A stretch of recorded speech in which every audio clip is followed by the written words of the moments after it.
आज हम देखेंगे पूर्णांकों के व्यवकलन से संबंधित मिथ्या धारणाएं। मिथ्या धारणा 1, ऋण 5 ऋण धन 3 का परिणाम क्या होगा। ऋण 5 ऋण धन 3 को हल करते समय कई बार यह गलती की जाती है कि 5 से 3 को घटाया जाता है और चूंकि 5 बड़ी संख्या है इसलिए ऋण चिन्ह यानी नेगेटिव साइन परिणाम के साथ लगाया जाता है। इसी तरह कई बार 5 से 3 को घटाकर पहली संख्या ऋण 5 का चिन्ह परिणाम को लगाया जाता है। इन दोनों मिथ्या धारणाओं से ऑप्शन 1 यह गलत जवाब प्राप्त होता है। कई बार 5 और 3 को जोड़ दिया जाता है लेकिन ऋण चिन्ह नहीं लगाया जाता। इससे ऑप्शन 2 यह गलत जवाब प्राप्त होता है। सही जवाब है ऑप्शन 3 ऋण 8, क्योंकि ऋण 5 से धन 3 घटाना मतलब ऋण 5 से धन 3 का योज्य प्रतिलोम यानी एडिटिव इनवर्स जोड़ना होता है। चूंकि धन 3 का योज्य प्रतिलोम ऋण 3 है इसलिए ऋण 5 के साथ ऋण 3 मिलाने पर परिणाम ऋण 8 प्राप्त होता है।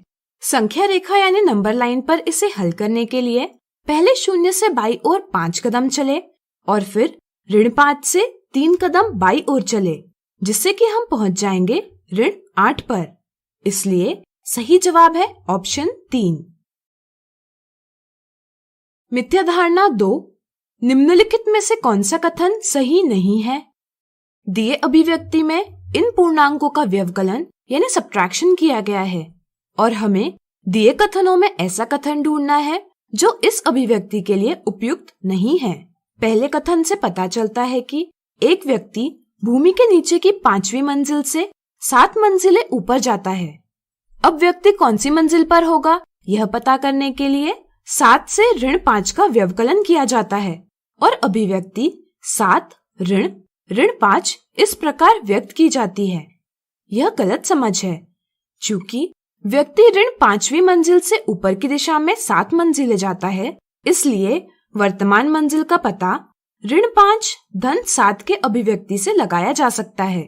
इसलिए पहला कथन सही नहीं है, यानी कि यह दिए सवाल का जवाब है। दूसरे कथन से पता चलता है कि एक संघ को 7 और दूसरे को ऋण 5 गुण मिलते हैं।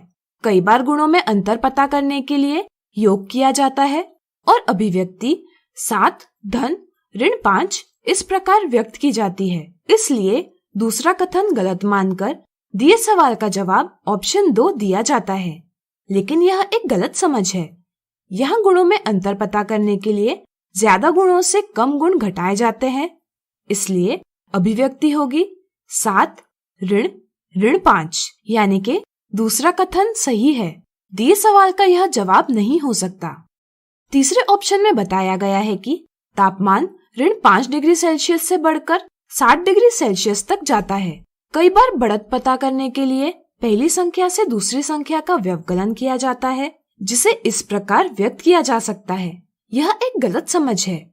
इसी तरह कई बार बच्चे यह तो सही प्रकार से समझते हैं कि बढ़त प्राप्त करने के लिए अंतिम तापमान से प्रारंभिक तापमान घटाया जाता है, लेकिन चिन्ह को नजरअंदाज कर दिया जाता है और ऋण 5 को 5 समझा जाता है और इस कारण अभिव्यक्ति 7 ऋण 5 इस प्रकार व्यक्त की जाती है।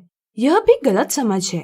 सही समझ यह है कि बढ़त प्राप्त करने के लिए 60 डिग्री सेल्सियस से ऋण 5 डिग्री सेल्सियस तापमान घटाना होगा, यानी कि अभिव्यक्ति होगी 7 ऋण 5। चूंकि दिया कथन सही अभिव्यक्ति व्यक्त करता है इसलिए यह भी दिए सवाल का जवाब नहीं हो सकता।